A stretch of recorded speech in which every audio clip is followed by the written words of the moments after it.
I had a week. I just got back from a No Kings protest, and earlier in the week I went down south, attended a Southern church, and visited a Trump store. Now, to be clear, it was not a store with some Trump merch. No, it was like a full-on whole store devoted to the guy.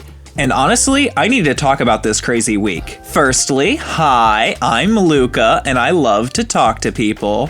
I went to these places, and it was a great time for me.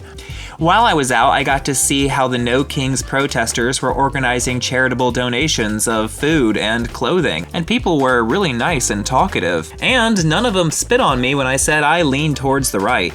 And as for my trip down south, it was more or less the same. Most of the time I spent down there, I was dressed all alternative. Black nail polish, a big dangly earring on one of my ears.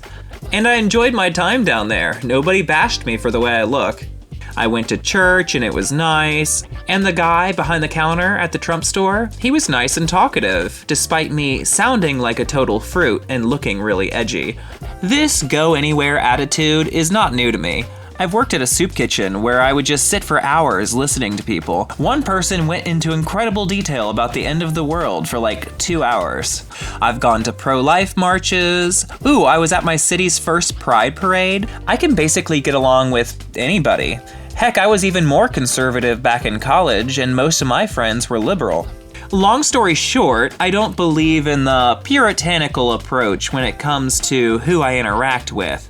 If you follow me, you'll recognize right away. I'm all over, okay? One day I'll be posting a clip of a drag queen and the next day a clip of Alex Jones. It's partially curiosity and entertainment to me, but it's really more than that. I believe it's important for everyone to figure out what they believe and why they believe it. You can't really do that in an echo chamber. That's just learning what everyone else thinks. No, developing your own opinion is difficult and scary, but in my experience, it's totally worth it. Honestly, life gets less stressful. The other is less scary if you know someone in that group. If you don't know a single liberal, then they can all blur into a bunch of anti-American communists, and if you don't know a conservative, they all become Nazis who drink the blood of minorities. Interacting with people of diverse opinions really sort of immunizes you against groupthink that will lead you off a cliff when the group decides that they hate a particular other group. Healthy dialogue is good for you and the rest of the world.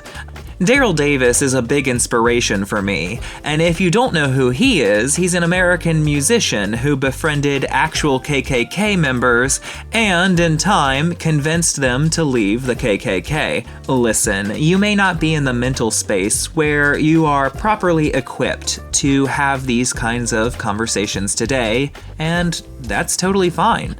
Maybe your personal life experience has proven that the people nearest you are not safe for this kind of conversation. Okay, fair enough. But if you're burying your head in the sand because of fear and anger stirred up by social media, I beg of you, take a step back. The algorithm pushes for interaction, and the proven way to get interaction is to stir up negative emotions in the user. Fear and anger drive users to stay on the apps longer. So even if what you're seeing is real, it's not necessarily representative. Yes, a particular person may have been assaulted due to homophobia. Hateful people do exist, but only the worst interactions get promoted.